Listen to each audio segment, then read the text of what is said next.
Hello বন্ধুরা, তো দেখো আমি আজকে বানাবো এখানে ইলিশ মাছ সরষে বাটা দিয়ে। তো দেখো আমি কড়াইতে তেল গরম হতে দিয়ে দিয়েছি। তো এবার আমি তেলের মধ্যে ফোড়ন দেবো। আজকে আমি ইলিশ মাছটা কাঁচাই রান্না করব। তো আমি তেলের মধ্যে দিয়ে দিলাম কালো জিরে ফোড়ন। এবারে দিয়ে দিচ্ছি পেঁয়াজ, কুচনো পেঁয়াজ। তো এগুলো আমি ভালোভাবে ভাজা ভাজা করবো। মাছটা আমি ভাজবো না, কারণ আমাদের বাড়িতে সবাই সরষে ইলিশের কাঁচা মাছের রান্নাটাই পছন্দ করে। তো দেখো পেঁয়াজটা ভাজা ভাজা হচ্ছে। দেখো পেঁয়াজটা বেশ লাল লাল মতো ভাজা হয়ে গেছে। তো আমি এবারে এর মধ্যে দিয়ে দেব কাঁচা লঙ্কা। আমি চিড়ি করে রেখেছিলাম আগের থেকে। তো আমি দেখো এর মধ্যে দিয়ে দিলাম।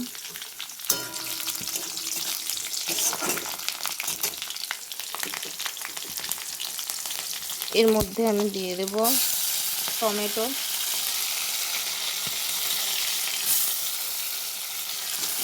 তো এবার ভালোভাবে আমি এগুলো মিশিয়ে নিচ্ছি তেলের মধ্যে।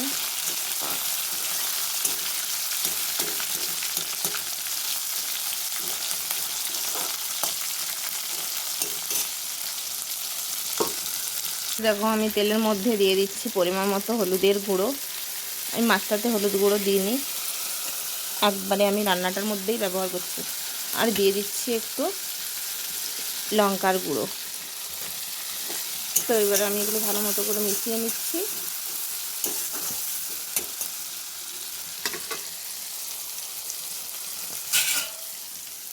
এবার আমি দিয়ে দিচ্ছি সামান্য জল।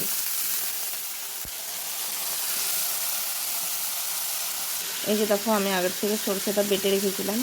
তো আমি সেই সরষে বাটাটাই এবার এর মধ্যে দিয়ে দেবো।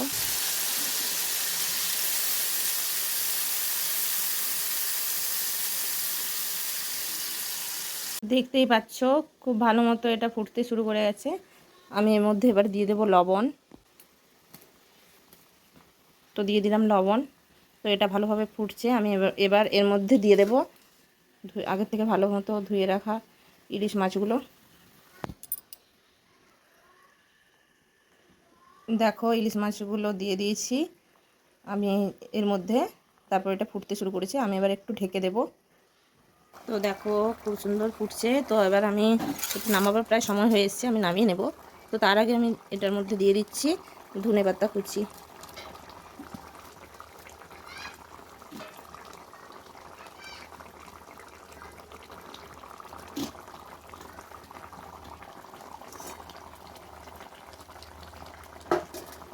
তো দেখো আমার ইলিশ মাছের সরষে বাটা রেডি হয়ে গেছে। আমি এবারে নামিয়ে নেব এটা। তো নামাবার আগে আমি এর মধ্যে একটু সরষের তেল দিয়ে দিলাম। তো ব্যাস হয়ে গেল আমার ইলিশ মাছের রেসিপি।